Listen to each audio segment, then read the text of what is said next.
All right, well, thanks for doing this, Werner. I'm conscious from things you've said about the interviews you've done yourself, including the ones in Into the Abyss, that you don't do interviews as such. You perceive them as encounters, and you don't go to these things with long... Discourse. Yeah. I do not come with a catalogue of questions, because you never know where it's going to lead you. Well, and my interest is not the interest of a journalist. I tried to explain, what are you then? One of them asked me, I said, I'm a poet. So, and I established some sort of rapport instantaneously. If you can't do that, you shouldn't do this work. Well, I'm going to try and follow your example, even though I'd be lying if I said I didn't have a list of questions, in case it didn't work. But we are not on death row here. No, well, not exactly. It's interesting. I mean, you've explored some very extreme physical and landscape environments in your work previously with this movie Into the Abyss, where you're exploring, if you like, extremes of a different kind of possibilities. So how did it come about? It's a substantial undertaking of work. It's very strange, because it doesn't really have a story ahead of it. With one exception, it was my very first project when I was 16 or so. I wanted to do a film in a maximum security prison in Bavaria, Straubing prison. It never materialized, thanks God, because it was kind of stupid and immature. And in a way, it probably lingered, but it never bothered me ever since. And all of a sudden, a year ago or so, it emerged, and it was there, and I knew I had to make it. It's not that I'm planning a career or so. It's like burglars in the night, and you wake up and there they are, and one comes swinging at you wildly, so you better deal with that one first. Of course, there's a procedure that slows you down. You have to write to an inmate, and only if he invites you back in writing, then you have to take the next step. The protocol then requires that the warden of the prison has to agree. In Texas, by the way, fairly easy, because they want to make it transparent. They are so convinced about the righteousness of capital punishment that they are very media friendly. They make it transparent. Other states, like for example California, doesn't allow any contact with them. However, California doesn't execute. They would condemn you to death, but they would not execute you. What was it about the particular incident which becomes the story of Into the Abyss that separated itself from the other stories and the other people that you interviewed? When did that present itself to you as something that deserves separate treatment? I looked into cases, and I tried to find cases that were very disquieting for me personally. And in this case, Into the Abyss, it was the utter senselessness of the crime, a triple homicide, staggering how senseless. And that was really scary, and I wanted to explore, and it became so big all of a sudden.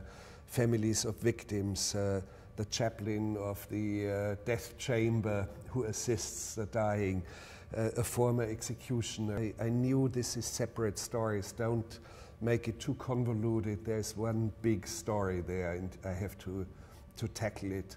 And of course, there are 4 shorter films for television now, the Death Row portraits. For example, there's another one which I think is coming next, Garcia and Rivas, 2 men who became famous as members of the famous Texas 7 who escaped from a maximum security prison, and later when they were at large, they robbed a sporting goods store, and a police officer was called upon the scene, and he was shot dead.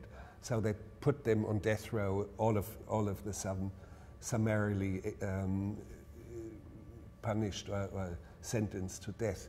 What made the case of Garcia and Rivas interesting is that both were serving sentences that were completely out of proportion. Rivas was a gentleman robber. He would enter into, let's say, Radio Shack or so, and he would wear a security officer's uniform, and he would say there's a lot of theft here in your store, where's a manager, and I have a photo line up for you. Can you bring all the employees together? So when all the employees were together, he would pull a gun and say, I'm sorry guys, I'm a robber, I'm here for the cash. So almost a likable figure.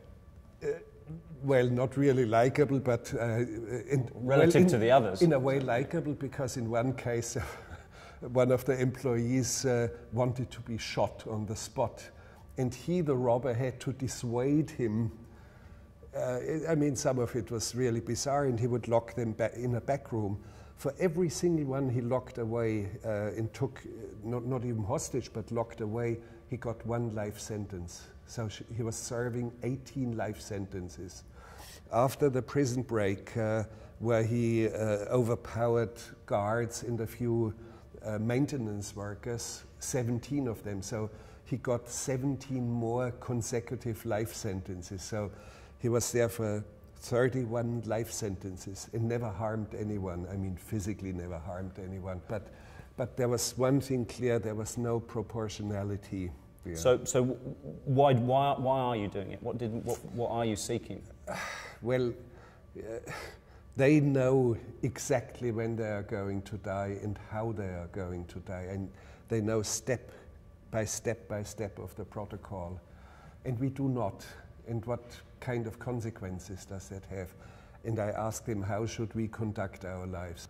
And question of guilt or innocence was not the issue of my films. And in this case, Into the Abyss, the question of guilt, in my opinion, is pretty much beyond doubt. Although I allowed both of the men, Perry, who was executed 8 days later, and Burkett, the co-defendant who got away with life in prison, both of them briefly claim that they are innocent. Yes, and indeed, and one of them has to be lying, yeah. They're both lying. I remember getting woke up and getting shot in the car. I looked around, Michael Perry wasn't next to me, it was some other kid next to me, but Perry was in the back seat, and Perry tried to get out of the car in the back. And then he shut the door, I started the truck, and I went to flee. And everybody says, you shouldn't have ran, you shouldn't have ran. I had just been shot. And the only way for me not to get shot again was to get out of there. And I wasn't thinking clearly. I didn't know about a murder. I didn't know about what they were looking. I didn't know the extent. I didn't even know they knew who I was. In my first contact in writing, I would say, this is not going to be a film which will serve as a platform for you to prove your innocence. Are you still prepared to talk to me? Well, you're talking about Jason Burkett's father and that interview. When I was watching that interview, and we spoke at the beginning about your approach to these discourses. Initially, when he tells this, you know, within context, very harrowing story about being handcuffed to his own son when they're both convicted. Initially, he doesn't want to tell you how that... prison bus. Yeah, he's resistant to telling you how that feels. And you press him. And as a viewer... Quietly, I say, please, can you tell us anyway? Yeah, and I say it twice. And I knew he would... It would be hard for him to explain it. I said to him, how does it feel that you are handcuffed to the hand of your own son, whom you haven't seen for 10 years or so? And the way he describes how... He's his total failure. Yes. Yeah, and it's a remarkable moment. I'm just wondering whether you, as an individual, because you know, I know as someone who interviews people, sometimes you have to push yourself to ask the harder question. Not interviews. It's a wrong impression you are giving. Okay, I'm sorry to correct. Yeah, it's very, very deep discourses. And an interview is more a catalogue of questions and answers. But here, you have to find the right tone, the right voice. And respond to the voice that's coming at you. So the voice itself, the tonality, the tragedy, all this is more important than question and answer. And is that something that comes to you instinctively, or is that a conscious process, do you think, when you're in these discourses? No, you never know where it's going to take you. But of course, if you do not know the heart of men, you would not make a film like that. And you see, for example, the film starts with a chaplain at the death chamber. Indeed, yeah. I had 25 minutes with him. He comes rushing on where I had the camera at a cemetery where they bury the unclaimed bodies of executed men. And he comes and taps, quick, quick, quick, he says, quick, I have to be in the death chamber in 30 minutes. And he starts to talk really like a superficial TV preacher. Indeed, yeah. About the beauty of creation and the merciful God and paradise waiting for everyone. And he talks about the golf course and squirrels, and sometimes he sees horses and the beautiful grass with the dew in it. And I stop and I ask him, tell me about an encounter with a squirrel. And he unravels and he almost starts to cry and breaks, comes apart. Yeah, and all of a sudden, you look very deep into his heart. An encounter with a squirrel. I was driving the golf cart, and I was on the cart path, and I saw two squirrels. They were chasing each other, and as I was getting closer, they were running across the cart path, and I put on my brakes, and they stopped in the middle of the cart path and looked at me, and I said, how about this? If I wouldn't have stopped, I could have run over one of these squirrels. Their life would have ended. And that reminds me,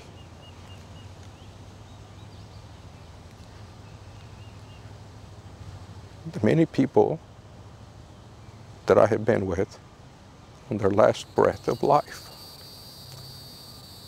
and due to bad choices and mistakes in their life, their life is taken away in the moment. It's a remarkable moment, and it's, you know, if I may say so, it's a sort of quintessentially or uniquely Herzogian sort of moment. Well, for example, there's a young man who I had no idea who he was. He was just brought along by a former bartender who knew the both murderers. She said, this is Jared, I brought him along. He might be interesting. He knew the two guys as well. And I just turned the camera 90 degrees, placed him there, and I said, my name is Werner, and what's your name, Jared?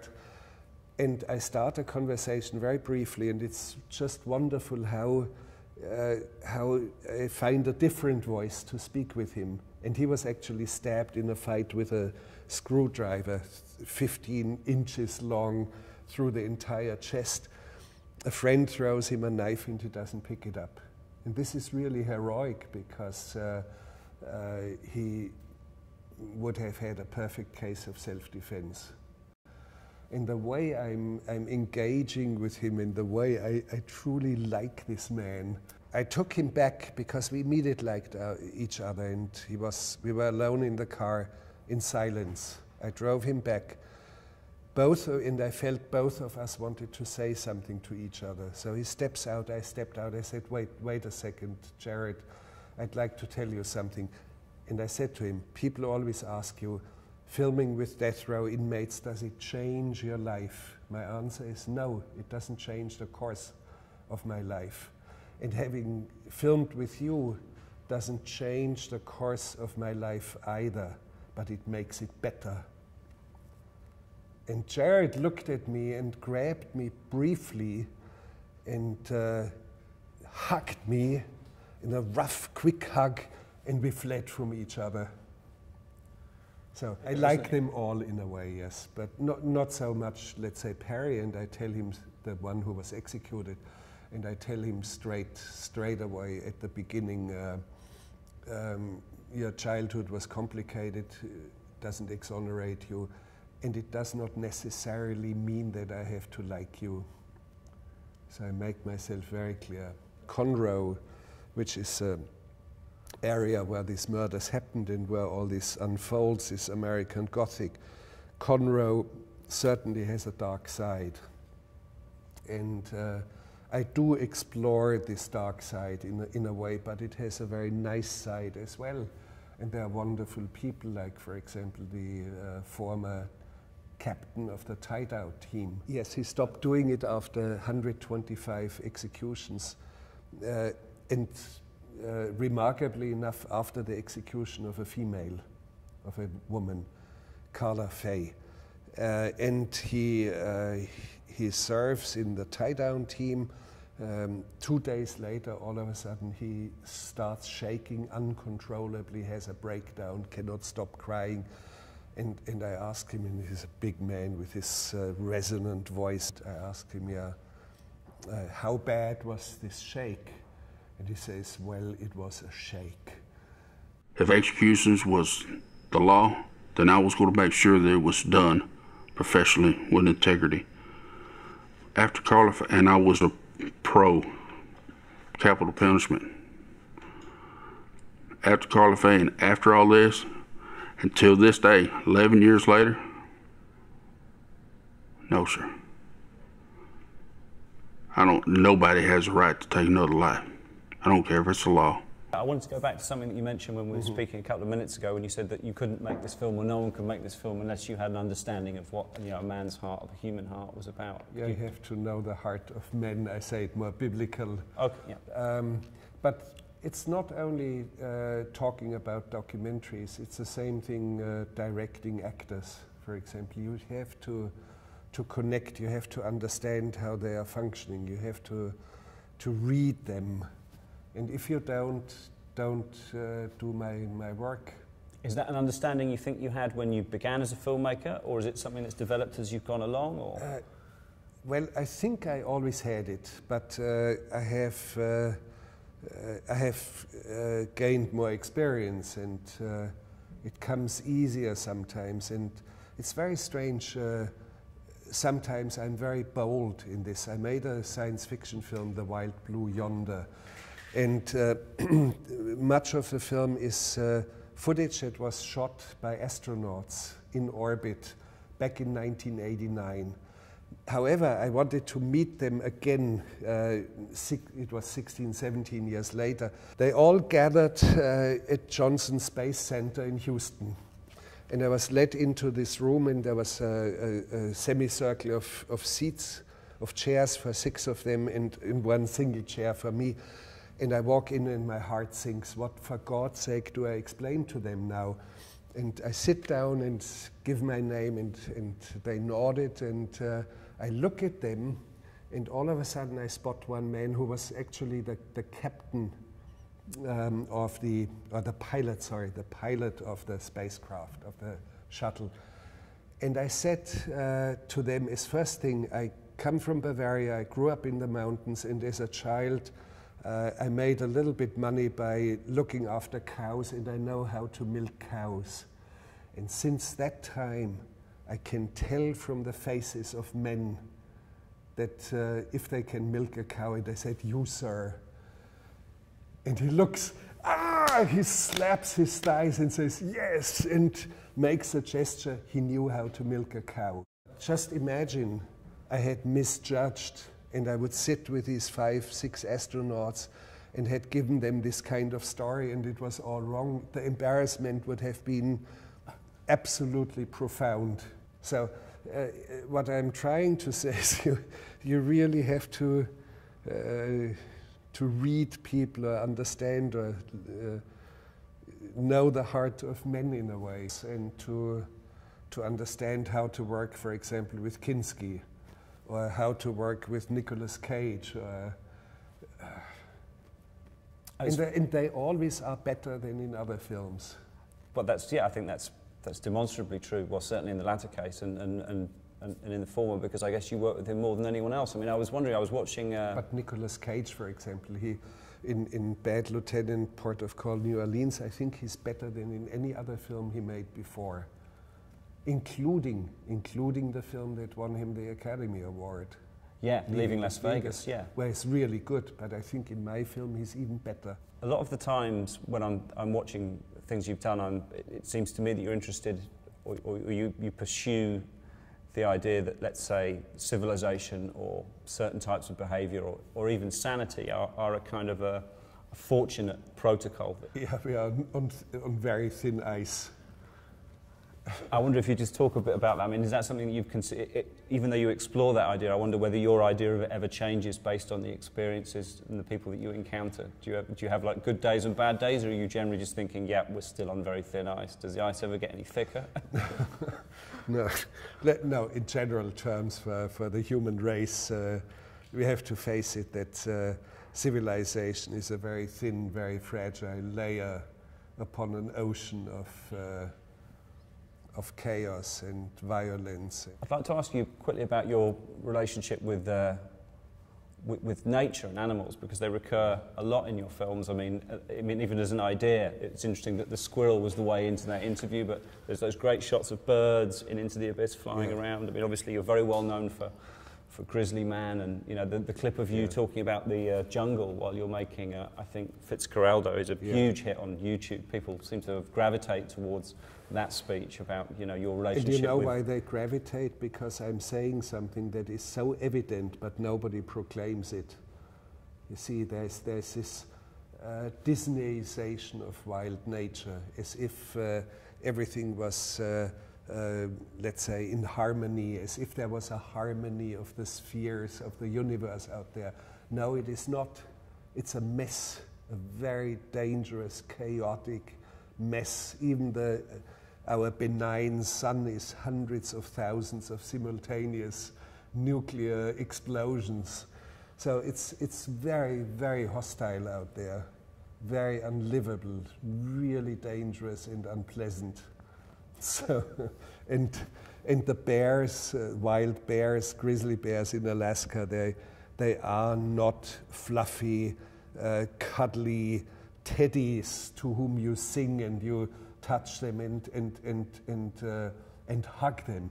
You do not hug a grizzly bear, period, because they are dangerous, and you shouldn't love the bear. That's what the native people tell you, the Alutiiq people. They tell you, don't love the bear. That's something wrong. Respect the bear and respect its boundaries. Yeah, I mean, there's what we could call the suicidal penguin clip as well from Encounters at the End of the World. Now, we all know that March of the Penguins was a huge success, this film which, if you like, transposed a benign narrative onto it. And anthropomorphizing them. But and my question was, is there such a thing as like insanity among animals?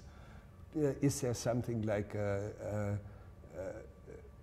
an insane penguin? Because there are individual penguins who march straight into the interior of the continent. One of these disoriented or deranged penguins showed up at the New Harbor diving camp, already some 80 kilometers away from where it should be.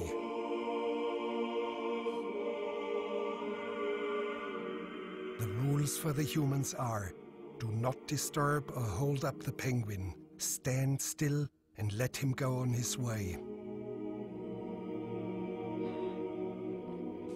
And here he's heading off into the interior of the vast continent. With 5,000 kilometers ahead of him, he's heading towards certain death. If you stop them and turn them around, they would angrily spin around again and walk straight into the mountains. So, and the question of insanity or something like this among animals is really an interesting question. A penguin that doesn't tick. For reasons of its own, if we could call them reasons. Or maybe, my question was, could it be that this penguin is so disgruntled about his own colony, he can't take them any longer? All these hundreds of thousands of other penguins crammed together and sitting there and hatching their eggs. Well, I mean, I would flee them, and I think they are right. They're not insane. I think the penguin that marches off is absolutely right. When I'm speaking about wild nature in such a way, like in Les Blanc's film Burden of Dreams, of course I was very much under pressure of daily catastrophes. All of a sudden, everybody who watches it knows I make sense. I make sense. And that's why it became viral in a way. And it's funny because everybody thinks, yes, I'm a maverick, or I'm kind of weird and whacked. Yeah. Now, when I made My Son, What Have You Done? And David Lynch was executive producer of it. And all of a sudden in the media there were headlines. There's two madmen are making a film together. Lynch, who is arguably mad, and Herzog, who is a certified madman. And I like this kind of labeling because it's so wrong. And I take them as doppelgangers out there. So I think I'm a certified, my sanity is certified. These films that you've now made, which, because there was so much work that have come out on TV, in the past you've been quite scathing about television. I'm not a profound enemy of television or the internet. I think it has both have fantastic possibilities. And let's face it, the Death Row series is 4 films. They were made for television, but what I'm doing there within crime TV, but I'm putting a much higher level. I elevate the entire genre to a much, much higher level. What is puzzling for me is that they showed these films in the United States on Investigation Discovery. And I watched the first because I wanted to see what sort of commercials they put in between. They're all commercials for women, which tells us that the real big amount of spectators are women. And this is odd. Why is it such frightening things sometimes, such deep looks into an abyss is material for women? And I'm very, very mystified. I have no real answer to it yet. I run my own film school, a real wild sort of film school, the Rogue Film School. And I try to tell people, travel on foot, because the world, and it's a dictum of mine, the world reveals itself to those who travel on foot. I don't want to explain it any further, and I tell them, read, read, read, read, read, read, read, read, read. If you don't read, you will never be a great filmmaker.